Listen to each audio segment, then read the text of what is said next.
I am an accidental chartered accountant. मेरा कभी CA का बनने का कोई ख्वाब नहीं था, but what happened is I was always fascinated by the Indian army. हमारी जो सीए की जो क्वालिफिकेशन है, does it really help in clearing the public service examinations? Clearing the public service examinations also, at the same time it's still helping me always in my day-to-day work. I'll tell you, मेरा optional जो होता है civil services में एक बहुत critical factor होता है, वो होता है optional. My optional was commerce and accountancy. Commerce and accountancy जो ऑप्शनल था उसने मुझे हाईएस्ट मार्क्स दिए। That is where I am because of the commerce and accountancy, क्योंकि हिस्ट्री, जोग्राफी, पॉलिटी, इकोनॉमिक्स, इसमें बहुत ज़्यादा डिप में नहीं था जो बाकी स्टूडेंट्स थे, और उसी मुकाबले में I had a good hand in economics, I got a good hand in commerce and accountancy. So उस हिसाब से I got a good edge over the people. Civil services is a competitive exam, so how better you can perform over others is an important thing. So you get a better edge of commerce and accountancy, क्योंकि उसका जो level होता है वो CA से थोड़ा नीचे होता है in civil services for commerce and accountancy. Those civil services is termed as the hardest exam in the country, not because of its depth, but it is treated hardest exam because of the cover that they have. नमस्कार साथियों, मैं CA Rohit रुवाटिया पुनः आपका सबका स्वागत करता हूं podcast with RR में। आज हमारे बीच में बहुत ही महत्वपूर्ण पर्सनालिटी हमारे बीच में मौजूद हैं। सीए सौरभ माधवराव देशमुख जी। सर डायरेक्टर हैं डिपार्टमेंट ऑफ पोस्ट में। आपका स्वागत है सर आज के पॉडकास्ट में। मेरा पहला प्रश्न है सर आपसे, चार्टर्ड अकाउंटेंट बनना अपने आप में बहुत टफ टास्क है, और उसके बाद के अंदर यूपीएससी एग्ज़ाम क्लियर करके डिपार्टमेंट ऑफ पोस्ट के अंदर आपने आज वर्तमान में डायरेक्टर हैं। सो व्हाट मोटिवेटेड यू कि सीए बनने के बाद में आप यूपीएससी एग्ज़ाम के लिए तैयारी करें sir? First of all, thank you Rohit ji for inviting me here.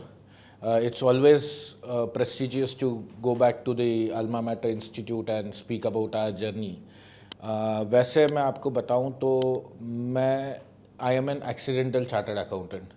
मेरा कभी सीए का बनने का कोई ख्वाब नहीं था, but what happened is I was always fascinated by the Indian Army. So in 2006 I was inducted into National defence Academy Khadakwasla Pune, but due to some physical issues मुझे नॉकनीज था, तो नॉकनीज के कारण I wasn't be able to be commission there. So उसके बाद I came back. I am a 12th science graduate, 12th science, not a commerce background. So कभी सोचा नहीं था कि क्या करेंगे उसके बाद, क्योंकि आपका एकदम सपना चूर हो जाता है। And then you have again, I was a celebrity in my town because I was the only person to be selected in national defence academy from my जिला। तो वहाँ से एकदम आप वापस आ जाते हो एनडीए से, तो it was completely a setback in life. तो मेरे my mother is a CA intern. उस टाइम उन्होंने बहुत पुराने इसमें किया था CA, but due to her family pressures she could not complete the CA course.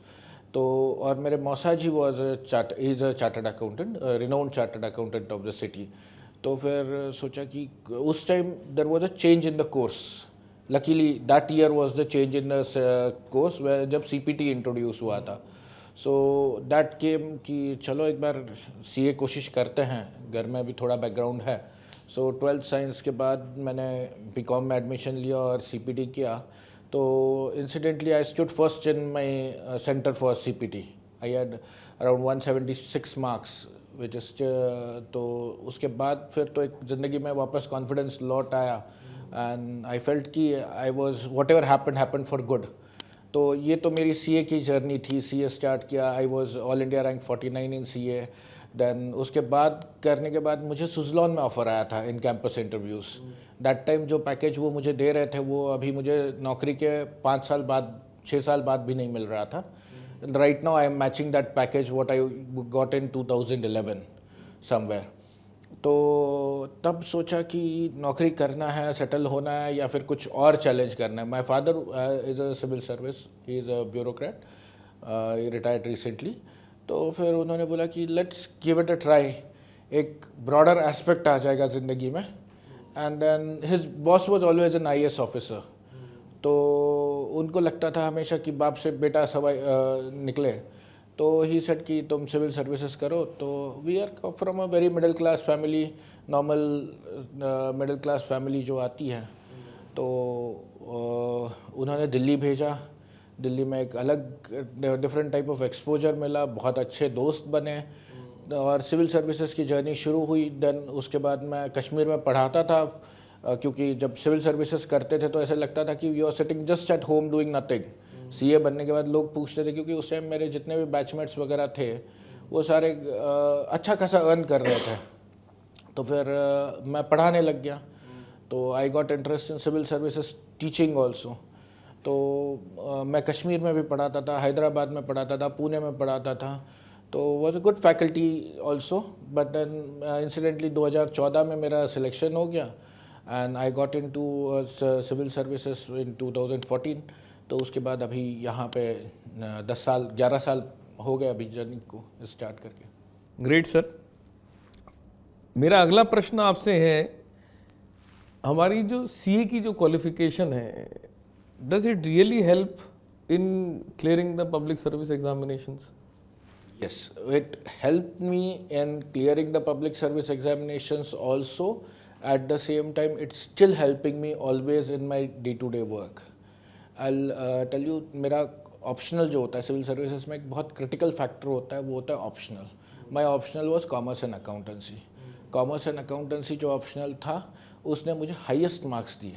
That is where I am because of the commerce and accountancy, क्योंकि history, geography, polity, economics, इसमें बहुत ज़्यादा डिप में नहीं था जो बाकी स्टूडेंट्स थे। और उसी मुकाबले में I had a good hand in economics, I got a good hand in commerce and accountancy. So उस हिसाब से I got a good edge over the people. The civil services is a competitive exam, so how better you can perform over others is an important thing.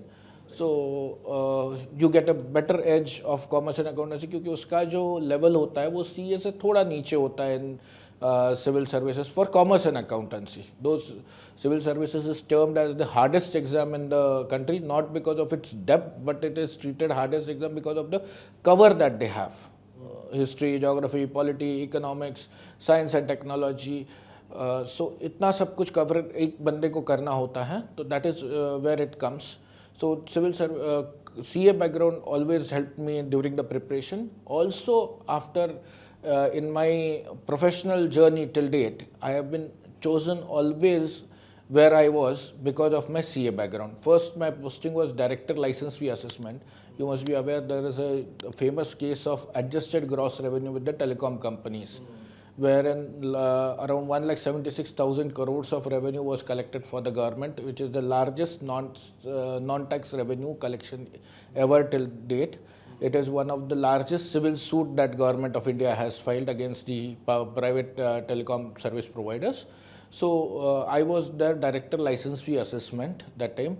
I was the one who calculated all the license fee based on the adjusted gross revenue, and my boss put me, I was chosen that because I had a CA background और उसमें बहुत सारी accounting की juggleries आती थी from the private telecom service providers.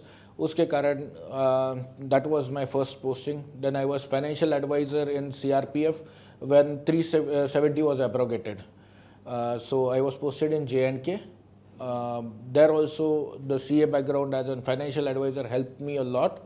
Then one of my best experiences of life was with the Honorable Minister of State. I was his OSD with MOS Finance, where I could see the budget making, the policy making, the finance of the country. And there also I was picked because I was a chartered accountant.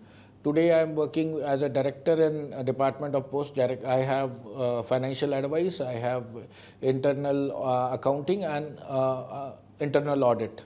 So these all three domains are given to me because I have a CA background. We have a huge network of 1,64,000 post offices and revenue of around 17,000, expenditure of 40,000 crores. So इस सब के overview करने के लिए it's because of my CA background I have been given internal audit, accountancy, and financial advice, where we brought major revenue changes. Like we implemented one state, one GST in Department of Post. We implemented we have started implementation of parallel accrual accounting in Department of Post, performance-based auditing in Department of Post. These are initiatives which I could take because I had a very good, strong hand in accounts and finance. Great sir. अपने podcast को हम अब अपने अंतिम चरणों में लेके जाते हुए दो क्विक क्वेश्चंस आपसे हैं सर। जो यंग चार्टर्ड अकाउंटेंट है और जो एस्पायरेंट है पब्लिक सर्विस एग्जामिनेशंस के लिए, उनको कैसे वर्क लाइफ बैलेंस करते हुए प्रिपरेशन करनी चाहिए, उसके ऊपर आपका क्या व्यू है sir? So somebody who has decided कि he has to go for civil services have to decide it 100% with wholeheartedly. It cannot be देख करके देखते हैं, देख के करते हैं, because the chances of getting selected is 1 in 1000. So you cannot be dual-minded and बस देख के देखते हैं, होता है तो होता है, नहीं होता है तो होता है, because you are working in you're giving your youth years there. So looking back, you should not feel कि मैंने तो गलती कर दिया. So when you are 100% convinced, you go and meet people, you go and analyze how it happens. So then only get yourself into the water, because there is no turning back. You cannot turn the tides of the time and get back into your youth again. Because 6 attempts general को मिलता है तो 6 साल इंसान को हमेशा लगता है इसी साल मेरा होना है. So attempt पे attempt देता जाता है. Then there is no proper plan B. You should always have a good plan B. You should know when you need to quit, when you need to go ahead. अगर 2-3 बार से ज़्यादा इंसान दे रहा है और उसका प्री और मेंस ही नहीं निकल रहा है, he should stop somewhere. He should focus on career. He should focus on earning livelihood, side income generation. They can write the exams, but one should know where to take a pause, where to stop. That is very important. जैसे आप कभी stock market में लगाते हो तो you have a stop loss and you have a target. So you should always know कि where to stop and what is your target. So that's very important. Then work life balance, सबसे important है health पे अपना focus करना. You should develop an hobby, you should have a exercise. जैसे आज yoga day है, so this is where honourable PM has also said कि everybody he have made everybody from US to Australia do yoga on 21st of June. This is such a wonderful initiative to keep healthy mind, healthy body. So the CA who is doing civil services should also focus on health as well as plan B. And then every civil service aspirant journey is unique. So they should enjoy this, because the civil services के बाद क्या होता है कि you are so much learned, you are so much read. Like आप rocks से लेके international politics तक किसी भी टॉपिक पे कितना भी टाइम बोल सकते हो. You have enough of material with you. So one should enjoy that journey also. At the same time, one should take care कि where he needs to go into another avenues also. Right, sir. Thank you so much for your wonderful time and patience hearing. And of course, the deliberation and the questions which you have answered, हमारे viewers को ज़रूर आपका podcast सुनने में काफ़ी कुछ सीखने को मिलेगा. और हमारे स्टूडेंट्स को, हमारे मेंबर्स को जो भी UPSC की तैयारी कर रहे हैं, how they have to balance their work life and your 100% commitment to whatever you are doing. So once again thank you very much for coming here to our podcast. Thank you so much for the invite. Thanks. Thank you, sir. Thank you.